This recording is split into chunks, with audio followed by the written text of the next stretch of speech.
दोस्तों अभी हमें बिहार लोक सेवा आयोग के गेट के पास, यहाँ पर इसमें बीपीएससी का इंटरव्यू चल रहा है। अभी कैंडिडेट्स अपना इंटरव्यू देके बाहर निकले। चलिए इनसे जानते हैं किस तरीके से क्वेश्चन अंदर पूछे जा रहे हैं। कुछ आपको वीडियो में दिखाने हैं, बस आप लोग वीडियो में तक बने रहिएगा। मैम इंटरव्यू कैसा रहा? ठीक था। आपका नाम और एजुकेशन बैकग्राउंड क्या है? मेरा नाम श्रेया है और मैंने बीएड के बाद अभी मैं बीपीएससी टीआरई 3 से सिलेक्टेड टीचर हूँ। अच्छा, कितने अटेम्प्ट आपने बीपीएससी के दिए अभी तक? मैंने 3 अटेम्प्ट किया। 3 अटेम्प्ट। इसके पहले जो अटेम्प्ट आपने दिए थे उसमें क्या चीजें रही? पहले प्रीलिम्स नहीं हुआ था मेरा, इस बार मेंस हुआ है और इंटरव्यू हुआ है। अभी आपसे इंटरव्यू में आप इंटर की मतलब पैनल के पास आप गई, तो पहला क्वेश्चन उन्होंने क्या पूछा था? पैनल के पास कोई जानकारी हमारी नहीं होती है, तो उन्होंने मेरे से सबसे पहले पूछा कि आपको अपने अंदर 2 ऐसी अच्छी चीजें क्या लगती है और 2 ऐसी अच्छी बुरी चीज क्या लगती है आपको अपने अंदर जो आपके अंदर नहीं होनी चाहिए। तो मैंने उसका जवाब दिया। फिर उस पे क्वेश्चन आया कि ये आपको प्रशासन में कैसे मदद करेगी और इससे आपको प्रशासन में कैसे नुकसान होगा। ये पहला क्वेश्चन था। इसके अलावा आपके एजुकेशनल बैकग्राउंड से या आपका जो ऑप्शनल था उससे कोई कुछ? हाँ, मेरा ग्रेजुएशन में ज्योग्राफी था और मेरा ऑप्शनल भी ज्योग्राफी था। तो उसी से क्वेश्चन था कि ग्लोबल वार्मिंग हो रही है तो इससे क्या नुकसान हो रहा है और फिर इससे क्या क्या इफेक्ट पड़ रहे हैं, और बिहार में जो सिस्मिक जोन है, भूकंप आते हैं, तो कौन से जिले ज्यादा प्रभावित होते हैं और कितने सिस्मिक जोन में बिहार को बांटा गया है। आपकी जॉब प्रोफाइल से भी क्वेश्चन पूछे गए? क्योंकि उन्हें पता नहीं था कि मैं जॉब में हूँ और उन्होंने हमसे पूछा भी नहीं, तो मैंने बताया भी नहीं कि मैं जॉब में हूँ। अच्छा, इसके अलावा करंट इश्यूज से कुछ सवाल? नहीं, करंट से क्वेश्चन नहीं था, लेकिन मैं चूंकि गोल्ड पहन के गई हुई थी तो मेरे से पूछा गया कि गोल्ड का रेट इतना हाई क्यों है और अभी लगातार बढ़ते जा रहा है, और फिर चांदी का भी रेट बहुत ज्यादा बढ़ रहा है, तो इसके पीछे कारण बताइए आप फिर क्या है। अच्छा, कोई सिचुएशन बेस्ड सवाल भी पूछे गए थे? नहीं, मेरे से सिचुएशन बेस्ड क्वेश्चन नहीं था। अच्छा, ऐसा कोई आपको सवाल लगा जो उन्होंने पूछा, आपने उसके बारे में पढ़ा नहीं था, सॉरी बोलना पड़ा, ऐसा कोई सवाल? हाँ, एक क्वेश्चन पे फिर वो लोग काउंटर क्वेश्चन कर रहे हैं, फिर उस पे काउंटर क्वेश्चन कर रहे हैं, तो ऐसे जब डेप्थ में जाने के बाद मैं एक जगह पे बोली कि सॉरी सर, मैं अभी रिलेट नहीं कर पा रही हूँ चीजों को, तो उन्होंने बोला कि कोई बात नहीं, और उन्होंने समझा दिया आराम से, और फिर उन्होंने बोला कि ये बस पर्सनालिटी टेस्ट है, नॉलेज का टेस्ट नहीं है, नॉलेज का टेस्ट तो आपका हो चुका है। अच्छा, क्या ये एक आध क्वेश्चन में हो रहा था कि डेप्थ में क्वेश्चन वो कर रहे थे, या फिर कुछ क्वेश्चन में आपको लगा कि नहीं एक आध में सिर्फ डेप्थ में जा रहे हैं, बाकी नॉर्मल सवाल जवाब हो रहा है? नहीं, कोई भी अगर टॉपिक जैसे सिस्मिक जोन ही अगर बिहार में पकड़ा गया तो उसको 2 मेंबर पूछ रहे थे, फिर जब वो छोड़े ग्लोबल वार्मिंग के पास तो ग्लोबल वार्मिंग से रिलेटेड तीसरे मेंबर भी पूछे, और फिर चौथे मेंबर भी जो थे वो भी मेरे से ग्लोबल वार्मिंग से ही रिलेटेड पूछे कि किस गैस से ज्यादा नुकसान होगा, कौन ज्यादा हानिकारक है। ओवरऑल कितना मिनट तक आपका इंटरव्यू चला होगा? मुझे लग रहा है 15 से 17 मिनट तक चला। अच्छा, तो कितने सवाल आपको लग रहा है कि इस 15-17 मिनट के दौरान पूछे गए?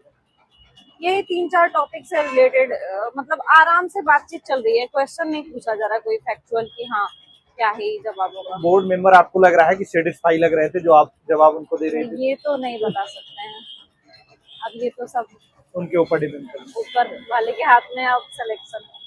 ठीक है, बिल्कुल सिलेक्शन होगा, आपने अच्छा इंटरव्यू दिया है। बाकी अगर फिल्म्स के फेज की बात करें, आपने बताया कि आपका 2 बार फिल्म्स नहीं हुआ था, फिर आपने फिल्म्स इंटरव्यू यहाँ तक आप पहुंची हैं, तो आप फिल्म्स के लिए आपने पहले क्या चीजें कर रही थी, या फिर आपने इस बार क्या चेंजेस किए कि आपने फिल्म्स भी क्वालिफाई किया, मेंस भी हुआ और यहाँ तक आप पहुंची? मुझे लग रहा था कि मैं यूपीएससी का तैयारी करती थी तो मैं उसी चीजों को लेके चलती थी फिल्म्स में, थोड़ा सा यहाँ फैक्चुअल होता है फिल्म्स, और मैं कंसेप्ट पे ज्यादा ध्यान देती थी, तो मैंने उस गलती को सुधारा, और मेरे करंट अफेयर्स थोड़े वीक रह जाते थे, वो ठीक किया मैंने। तो आपको क्या लगता है, यूपीएससी या फिर आप किसी स्टेट पीसीएस का एग्जाम दे रही हैं, तो दोनों में आपको क्या मेजर डिफरेंस लगता है कि नहीं स्टेट पीसीएस में ये चीजें जरूर पढ़नी चाहिए, या फिर यूपीएससी की तैयारी करें उससे क्या चीजें अलग आपको लगती है? यूपीएससी में कॉन्सेप्ट समझ में आना चाहिए और एकदम डेप्थ में चीजें पता होनी चाहिए, और स्टेट पीसीएस में मुझे लगता है कि जो ये फैक्चुअल क्वेश्चन, हाँ फैक्चुअल क्वेश्चन होते हैं और बिहार स्पेसिफिक क्वेश्चन होते हैं, ये ज्यादा होते हैं।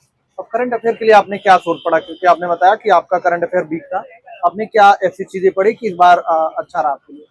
सबसे अच्छी आदत है कि न्यूज़पेपर पढ़ना चाहिए, उससे भाषा शैली में भी सुधार होता है और उससे आप डेली अपडेटेड रहते हैं, कुछ नहीं तो हेडिंग भी लिख लेनी चाहिए। लेकिन एक चीज होती है छात्रों के मन में कि मतलब उससे अच्छा कोई टीचर जो है न्यूज़पेपर का एनालिसिस करवा दे रहा है, क्योंकि अगर वो पढ़ने बैठते हैं काफी बोरिंग लगता है न्यूज़पेपर पढ़ना, या फिर पढ़ने बैठते हैं कोई चीज पढ़ना होता है उससे अलग बहुत सारी न्यूज होती है वो पढ़ने लगते हैं, काम की चीजें नहीं पढ़ पाते। तो आपको ऐसा क्या लगता है किस तरीके से न्यूज़पेपर हमें पढ़ना चाहिए, या फिर आपको लगता है जो टीचर पढ़ा रहे हैं उसको ध्यान देना चाहिए? वैसे तो टीचर्स सारे चीज निकाल के दे देते हैं, लेकिन इससे यही हो जाता है कि हम मेहनत करने से बच जाते हैं। ये लास्ट टाइम पे ठीक है, लेकिन अभी भी जैसे इंटरव्यू है, हम लोग आज का न्यूज़पेपर भी पढ़ के आए हैं, तो मुझे लगता है कि हमें मेहनत करने से भागना नहीं चाहिए। क्योंकि मैं अभी शुरू में कोई वीडियो मिल जाए, इसके पीछे रहती थी कि कोई मैराथन मिल जाए, कोई वीडियो मिल जाए, लेकिन इसके जगह पे हम न्यूज़पेपर पढ़े ये ज्यादा सही। अच्छा, अब आपको लग रहा है कि मतलब वो शॉर्टकट का तरीका ना अपना के मतलब खुद मेहनत करके अच्छे से अगर किया जाए तो थोड़ा सा यहाँ तक मेहनत पहुंचा। करके आदत लगा लेनी चाहिए न्यूज़पेपर पढ़ने की। तो न्यूज़पेपर आप आज का पढ़ के आए थे तो उससे भी सवाल पूछे गए थे कि या फिर नहीं, सेटिस्फेक्शन? मैंने गोल्ड पहना हुआ था, तो मेरे से इस पे ज्यादा पूछा गया कि लोग इतना रेट हाई चल रहा है फिर भी लोग गोल्ड खरीद रहे हैं, क्यों? तो मैंने ऐसे बोला कि एक सुरक्षित निवेश समझा जाता है, इस वजह से भी लोग इसको खरीदते हैं। अच्छा, आपने मॉक इंटरव्यू वगैरह भी दिया था? हाँ, दिया था। क्या आपको लगा कि मतलब उसका फायदा कुछ आपको यहाँ पर मिला कि नहीं? हाँ, फायदा तो था, क्योंकि क्वेश्चन कुछ रिपीट हो जाते हैं, तो हम पहले से तैयार होते हैं कि हम उसका जवाब कैसे देंगे, और ऐसे हमें जाने आने का भी प्रैक्टिस हो जाता है। अच्छा, कुछ आप चीजें बताना चाहेंगे जो छात्र अभी मान लीजिए तैयारी के फेज में है, उनको आप बताना चाहेंगे इंटरव्यू के लिए क्या चीजें अभी से ध्यान रखा जा सकता है कि तब तैयारी के फेज में कुछ चीजें फॉलो रेगुलर बेस पे करनी चाहिए ताकि इंटरव्यू में जाने के बाद कोई उनको दिक्कत ना हो? मैं एक चीज वहाँ पे नोटिस की, जैसे मॉक में मेरे साथ मेरी एक दोस्त दे रही थी, तो वो अचानक गई और उनसे बैठने के लिए नहीं बोला गया और वो बैठ गई। तो ये मिस्टेक हम मॉक में कर देते हैं। यहाँ पे भी ऐसे ही हुआ। मैं कभी पूछ के गई, गुड आफ्टरनून मैंने बोला, लेकिन उसके बाद 10 सेकंड वो लोग वेट कर रहे थे कि हम बैठ बैठने जाए। को नहीं बोले हैं, ये बैठती हैं कि नहीं बैठती है। तो मैं नहीं बैठी। तो जब उन लोगों ने बोला कि आप बैठ जाइए, तब मैंने बोला थैंक यू सर, और उसके बाद मैं बैठी। तो मुझे लगता है वो लोग चेक कर रहे थे कि हाँ ये बैठ रही है कि नहीं बैठ रही है। तो ध्यान देना चाहिए कि जब हम वैसे घबराहट में ये सब ध्यान नहीं देते हैं, लेकिन इन चीजों का, छोटी छोटी चीजों का ध्यान देना चाहिए। तैयारी के फेज में ही ध्यान देना हाँ, चाहिए। कि वहाँ पे जब बोला जाए कि बैठिए तभी बैठना चाहिए। ठीक है, फिल्म्स के लिए आपका कोई और सजेशन रहेगा जो छात्र 72वीं बीपीएससी के लिए तैयारी कर रहे हैं? थोड़ा फैक्चुअल लूसेंट से देख लेना चाहिए, और करंट अफेयर्स के लिए न्यूज़पेपर देखते रहना चाहिए, और प्रैक्टिस सेट लगा लेना चाहिए। प्रैक्टिस सेट किस तरीके? पीवाईक्यू और प्रैक्टिस सेट बहुत जरूरी है। पीवाईक्यू में भी दो तरीके से होते हैं, एक तो कोई बुक होती है जिसमें हर साल का एक साथ दिया रहता है, एक या फिर ऐसे होता है कि मान लीजिए 69वीं बीपीएससी का हुआ, फिर 70वीं बीपीएससी का हुआ, तो वो ईयर वाइज अलग अलग होता है। कौन सा आपको लगता है कि ज्यादा बेटर रहता है? मुझे लगता है कि सब्जेक्ट वाइज ज्यादा अच्छा रहता है कि हम ज्योग्राफी पढ़ रहे हैं, फिर उसका पीवाईक्यू देखते चल रहे हैं, फिर उसका प्रैक्टिस क्वेश्चन बना लिए, और जब एकदम लास्ट में है कि हाँ प्रीलिम्स अब बहुत नजदीक है, तब हमें पूरा सेट लगाना चाहिए। ठीक है, बहुत बहुत धन्यवाद बात करने के लिए। Thank you.